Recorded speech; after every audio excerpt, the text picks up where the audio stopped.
Welcome to the Heal Yourself podcast, where we dive deep into all things healing.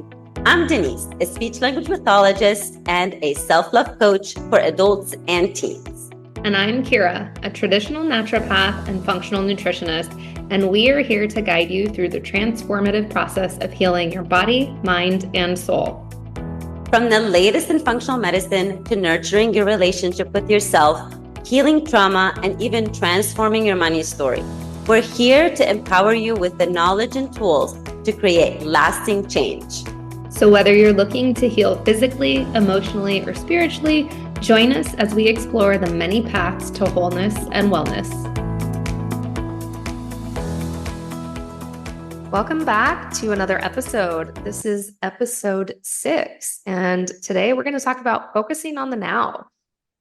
Denise and I were actually just chatting about this last week, messaging each other, but it's a powerful one for so many because all we have is right now, like the present moment. We don't live in the past, we don't live in the future, but unfortunately, so many do in the sense that they perseverate over the past, or they're reliving events that were painful or uncomfortable.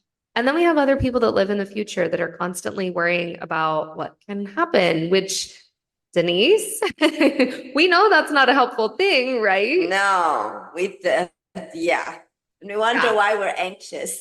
Yeah, and I'm not a worrier. I don't tend to live in the future, though some of those thoughts come up, right? And I have to move my attention, but I've definitely been someone who lives in the past and reliving stuff over and over and over. And one of my mentors often says the past and the future don't exist because the past is done, it's over with, future's not even here yet.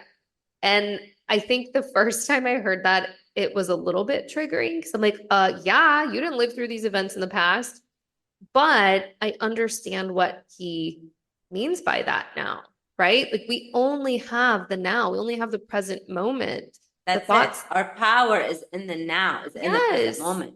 The choices we make are now, the thoughts we think are now. Why are we wasting life and precious energy and thoughts and whatever thinking about things that happened in the past or things that may or may not even happen in the future? And I mean, literally, we could just end the episode with that right now. No, literally, exactly. Because the past, like you said earlier, the past is done and over. So what we're doing is we are reliving it in our mind and we are making ourselves suffer. So can you imagine those two choices put together? Yeah. We're choosing to relive it in our mind and we're choosing to suffer from those which they don't exist. Yeah. I mean, is it hard to let go? Yeah. I get it. It is. But then if you think about it, you're like, wait a minute, but this is the now, that's all I have. Because when you're focused on the past, you're missing what's happening at this moment, which is your present. That's what's called the present because it's a gift. Present. Yeah. No, you're right. We can stop now. Okay, bye. Yeah, right.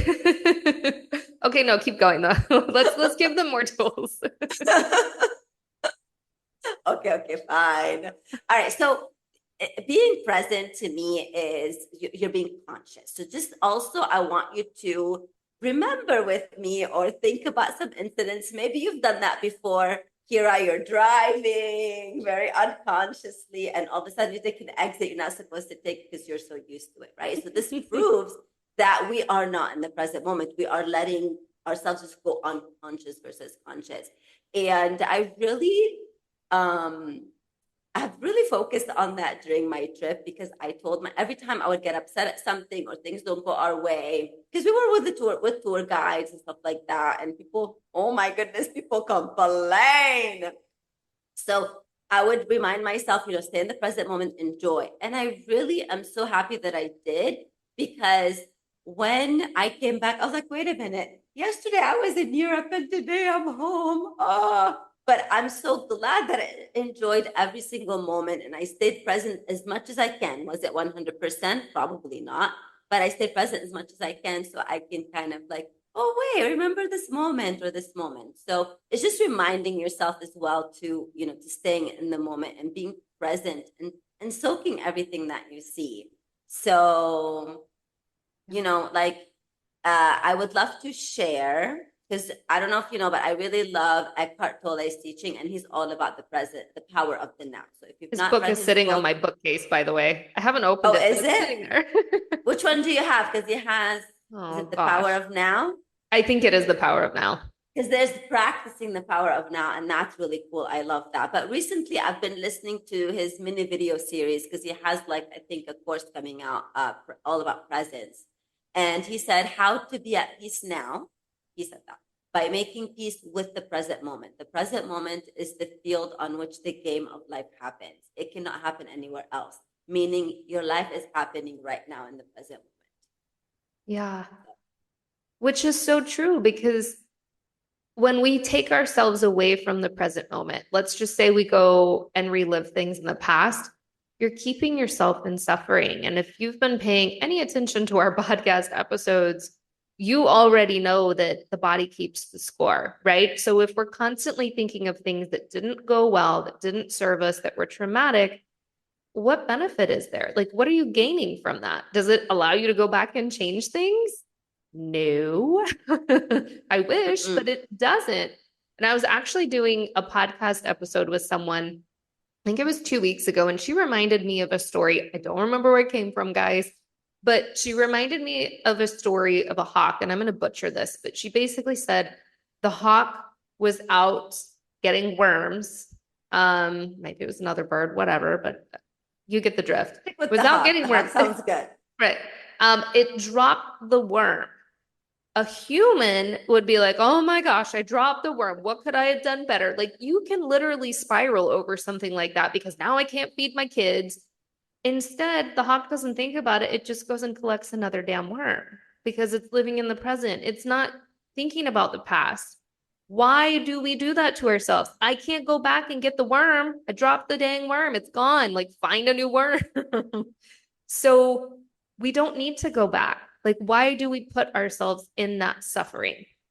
And then on the flip side, people that live in the future, I like to plan, right? Like, I'm all for planning. Yeah. But if you're constantly worrying about things that could happen, might happen, how's that serving you? Like, it's out of your control. Maybe that's another podcast episode, is control. You don't get to control things. You're missing out on those things in life right in front of you by thinking about what might happen tomorrow, next week, next year, 5 years from now, like whatever it might be. So live in the now. And that goes back to gratitude too. I'm just going to throw that in there as a simple tip, but like our gratitude episode, if you're not in a state of gratitude, it's very easy to fall into the I'm going to go back and live the past, or I'm going to be living in the future. If you can step into gratitude, it's so much easier to be present now.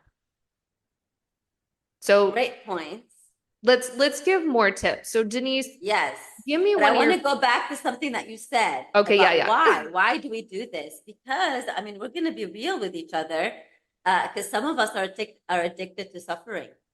So you think people are addicted to sugar and to this and to smoking and to drinking and to whatever.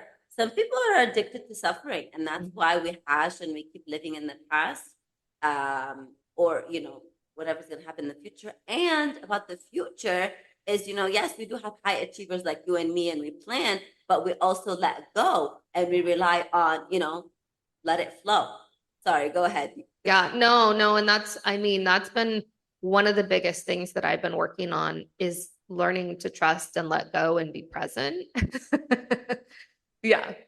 Yeah, So, maybe we need okay, an episode on that, the surrender right? one. We I need to know. pin all these things. We're not writing things down. No, we're not. We Okay, should. what you Give want me from me? give me one of your favorite tools for being present. Um, Engaging in your daily activities. So we're gonna make the mundane activities like washing the dishes, doing the laundry, making tea, making coffee more present. So this is kind of like to practice that.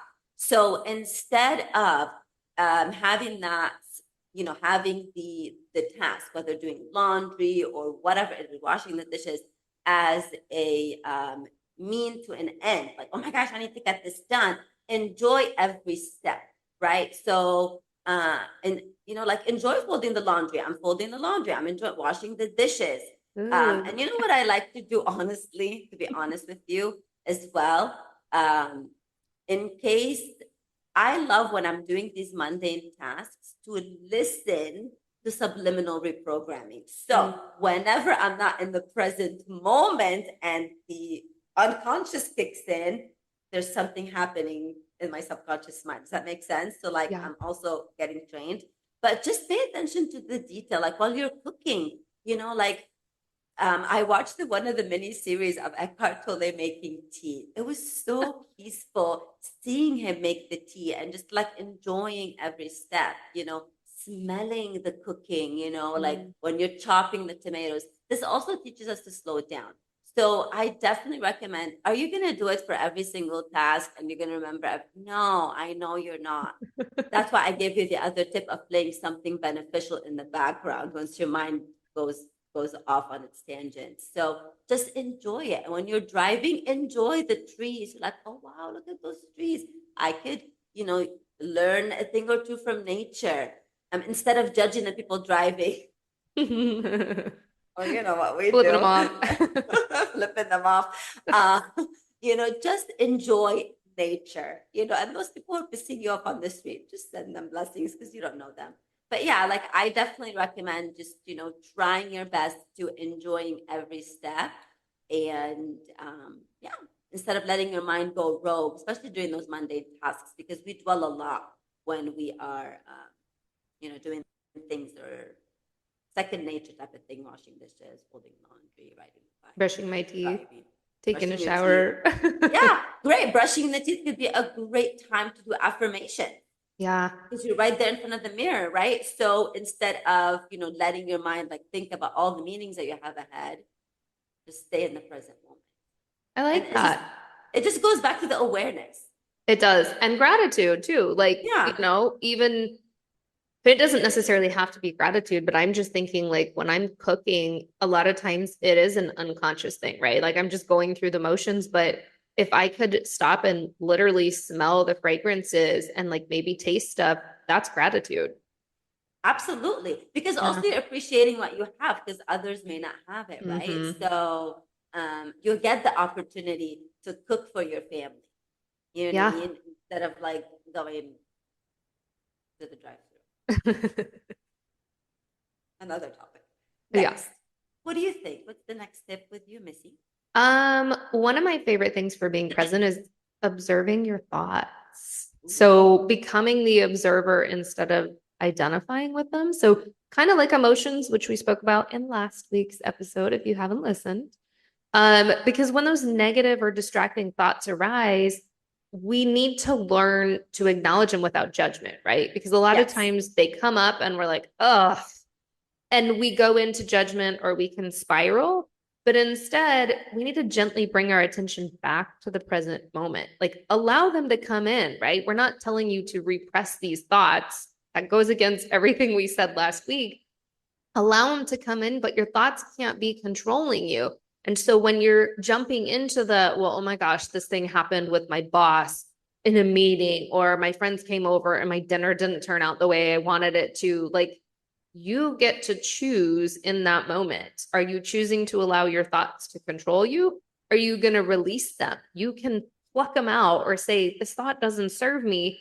And then move your attention to something else. Move your attention to something in the present moment. Like Denise said, if you're cooking dinner and you're having the thoughts about, a dinner that you totally bombed a week ago, that's not serving you. So start smelling the the peppers you're or cutting up or or you're whatever. thinking about a fight or an argument Yes. that you had with a coworker, or a lot of things that we do sometimes is we think of something that we said. Oh my goodness, did I do this? Why did I say that? Blah blah blah. So just catch yourself and enjoy. Mhm. Absolutely, absolutely. Yeah. Because a quiet mind is a calm mind. And this is a practice, guys. This is not an easy one. It's a forever battle. Kind of like eating hygiene we spoke about in the gut one. It's a forever thing because we are human and we do have those thoughts that come in and we do have tendencies to torture ourselves and live in the past or be worrying about things in the future, but keep working at it because this is a powerful one. Yeah, like you said, keep practicing because Yeah. practicing makes the progress. So once you're practicing and practicing and practicing, this is when it's becoming, ooh, it's a little bit more natural. Are you still going to do it? Absolutely. Mhm. Kira and I still do it and still dwell and still all that. However, our awareness, and I got this from Anita Morjani, and I love I her. do too. She said that your ego mind and that voice is there. Instead of hating on it, what you need to do is you need to turn your conscious voice, conscious mind, that volume needs to be louder than the ego mind. That's all. Mhm. It's still there, but it's a little bit louder in the situations. Yeah. So yeah, because the ego mind is there to protect us. I get it, and to all that. But instead of it being louder and letting us control everything around us and going crazy on people, it's just having it a little bit lower and our conscious voice a bit. Yeah. Love it. Okay. Yep. Give me another one that Um, you use when you're like thinking of the future or the past. yes, yes, yes, yes, yes. And I love this one. It's letting go of resist. Mm. And again, just like we said, practice, practice, practice. Okay. So accepting things as they are in the present moment. Okay, and I love rather than wishing they're different. And I love this quote by Abraham Hicks. I accept where I am, and I'm eager for more. Because I get it sometimes, especially with high achievers. I want to be there. I want to be there. I'm not at my goal. I'm not where I am. Oh my goodness, what's wrong with me? There's nothing wrong with You're preaching my language right now. So yes, exactly. Like I'm telling that to myself. Like there's nothing wrong with you. Accepting where you are, and instead of just keeping resisting the future, like keep resisting the present moment and wishing, oh my goodness, I should have been there. Why did Mhm. I not do this? And we do these things. I still do to this day. So what does it do? Resistance to the present moment and not accepting things as they are, it creates suffering. We go back to we are choosing. Why do we choose to create suffering? That doesn't make sense. Yeah. Why are we choosing to do that? So that's why it's important to just accept things that they are. If they're, of course, I mean, and I'm not talking about like if there are things that need to be changed, change them in the present moment. But if there are things that are out of your control, again, we definitely need to record an episode about control. Things that are out of your control and that you cannot change, just accept them as they are, or change your attitude. I heard about it was a quote. I don't remember the whole quote, but it was like, if you cannot change it, change your attitude toward it, right? Because Yeah. it's at the end of the day, it's all about you and it's all about the choices that you make. Even so, embrace the now, even if it's uncomfortable, because the challenges and the difficulties and the I know it's not a word, but like the being uncomfortable is not something fun. I get it, but there are opportunities to grow. There are opportunities to go within. So don't ignore that. And yeah, and you just release the struggle when you're accepting the now, and you create space for peace. Because if you are at peace with the now, you're in generally at peace. Yeah. So letting go of resistance, and it goes back to focusing on the present moment. Love it. Okay. Yes, I've got one. let's go. What's the okay? Let's. Ooh, what is it? Um, Focusing on your breath. And I want to say, guys, we're giving you tools.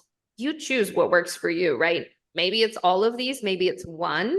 Because obviously Denise and I have ones that we're more partial to, but breath is huge for me. I like to use our breath as an anchor to the present. Anytime I'm feeling overwhelmed or I'm caught in a thought, I just take a few slow, deep breaths. Um, Honestly, for me, I just call it breath optimization. Like I tell my clients that too. I'm like, can we just optimize your breathing? Because a lot of times when we're focused on the past or if we're worried about things in the future, our breathing sucks. Like it really sucks. It becomes shallow. You're holding your breath. That's not optimal. Um, what we really want to do is have our tongue to the roof of our mouth. We want to inhale through our nose for 6, 7, 8 seconds, exhale, and just that cycle, right? So we want those slow, deep diaphragmatic breaths rather than these shallow things just into our chest. And that allows you to come more present because you're focusing on it. You're paying attention to the sensation of air flowing in and out of your body. You're making sure your tongue's to the roof of your mouth. You're making sure you're breathing through your nose. And that simple task just grounds you in the present moment. Um, and for us, I mean, sometimes that's it. Sometimes that's literally it. I will just Yeah, check that's in the with my best tip, breathing. actually. Yeah, That's the it just best tip. check in. And my kiddo does it. He's 8. Like when I can tell he's getting stressed out, his emotions are getting the best of him, I'm like, take a breath, buddy. And he does such a good job. Like he will take his deep breaths. And I think he realized that it grounds him. So Yeah. that's one. And if you want to get fancy, you can. We talked about box breathing in last week's episode. That's a good one. I like 4-7-8 breathing. So you breathe in for 4 seconds, hold it for 7, exhale for 8 seconds. There's so many things. Like, guys, you can just get on Google.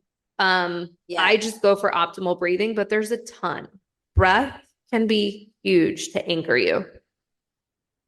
But please don't complicate it. It's just No. deep breathing. So if you're forgetting like the counting and stuff like that, Yeah. don't overthink it. Just Yeah. take some deep breaths. That's all. In through your nose, out through your nose. That is all. And we are going to host, I believe, on our podcast a uh, breathwork facilitator. Mm-hmm. So maybe she will give us even more tips, like she knows more about breath work. But Yeah. yeah, don't overthink it, because I know for myself, like, wait a minute, what'd you say? 4 seconds, 6 seconds? Hang on, I need to write it down. Like just So if breathe, you're just a type breathe. of personality like me, just breathe. And Yeah. I'm so glad you mentioned this about your son, because I practice this I do mindfulness breathing with my students, and Mm. we call it, it's called animal breathing. So we do something called dragon breathing and bee breathing, and they just love it. I use it with my kiddos with autism, no matter the age, and so, yup, breathing is important. Yeah, Calms it us is. down and all that. So another one, I understand this could be a bit hard. However, with practice, you can get there. Okay, practice, practice, practice. And it's called practice stillness, stillness. This is with anything you're going to hear us say practice, because to this day we continue practice. And we Yeah. keep saying this is a journey, there's no destination. Even when you get to where you wanted to get, guess what? You're going to come up with different goals. You're going to come up with different things. The other things are going to show up and that need healing. So this is a journey, and we're gonna be repetitive. I get it, but it is what it is. Yeah. So practicing stillness. Stillness, what does it do? It allows you to disengage from the constant stream of thought, and that mental noise, right? So I really like when it's getting when life is getting too much and there's so much noise. I just love to sit down and quiet, close my eyes for 5 to 10 minutes. Sometimes I don't even put music, so I can just focus on the stillness and be still. And because what do those stream of thoughts do? They pull you away from the present Mm-hmm. moment. And breathing with the stillness, breathing will actually promote the stillness and get you back in the present moment. So sitting quietly and just observing without reacting. We go back to observing your thoughts. Don't observe them. Just like you're the observer. You're observing.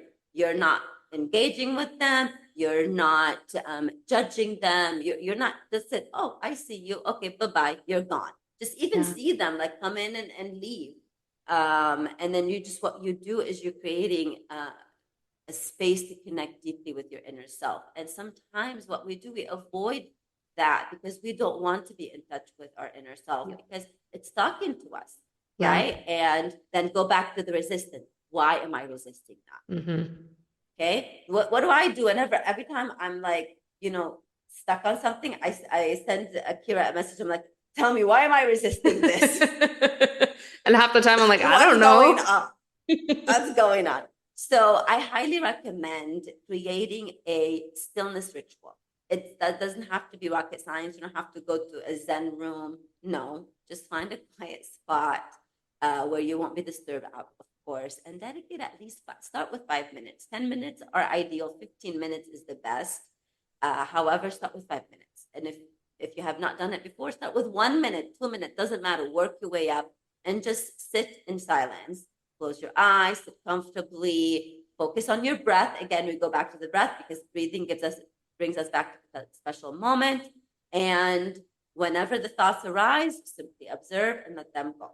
A quick tip: if that chatter, if you don't have a calming music while you're doing the stillness, focus on a sound in nature outside. So let's say it could be, or inside your house. So it could be the sound of the AC, or it could be the sound of cars outside. If you Hmm. focus on those sounds, you'll notice that you are going to stop the thoughts. Yep. No more thoughts because you're focusing on something that is unbiased and that is just outside of you. So that's a So tip that helps me with being still. yeah, and I'm gonna chime in here. So an activity that I did years ago, and I try to do it once a year now, is 4 hours of silence. And the first time I did it Oh, it was okay. So it was with Jim Fortin, for those that don't know, love him. And I was like, is he off his rocker? Because I was someone that's like 5 minutes of being alone with my thoughts was really challenging because I have such a monkey mind. Like, and I was, this was before the healing journey started. Perfectionism, like, I can't sit still for 5 minutes. I have way too much stuff to do. And so when he's like, no, you're going to sit in 4 hours of silence, I'm like, this is going to be impossible because it was no music. It wasn't going on a walk. It was literally sitting in 4 hours of silence. And the in first a row? in a row, in a row. Oh gosh. Yeah. So Yeah. the first probably 2 hours was me constantly like, there's a thought, crap, there's a thought, crap, like continuing to try to calm it.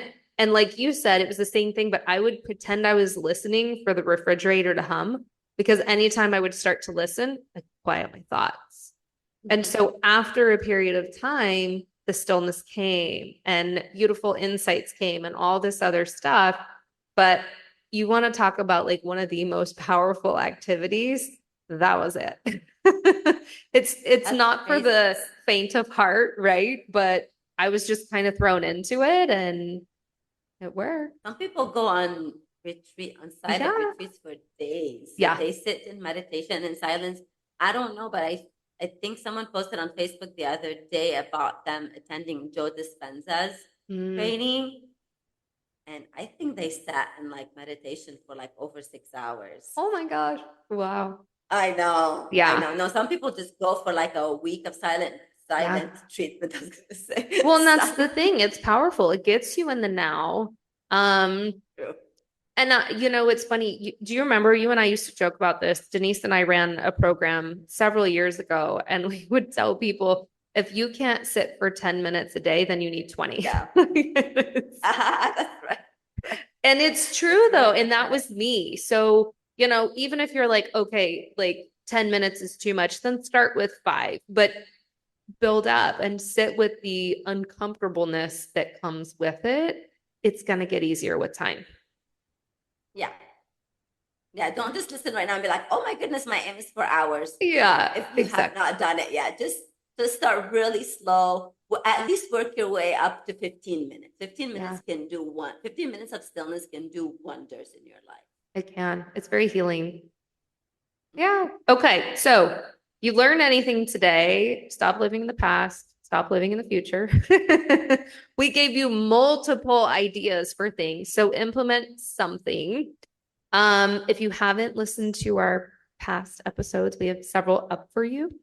And if you liked this episode, we're growing. So please subscribe, share it with people that you think would benefit from it, leave us a review, send us feedback on our Instagram page, whatever. We would just love for you to interact some way if this has been beneficial. And I think that's it. We will see We're you out next week. next week.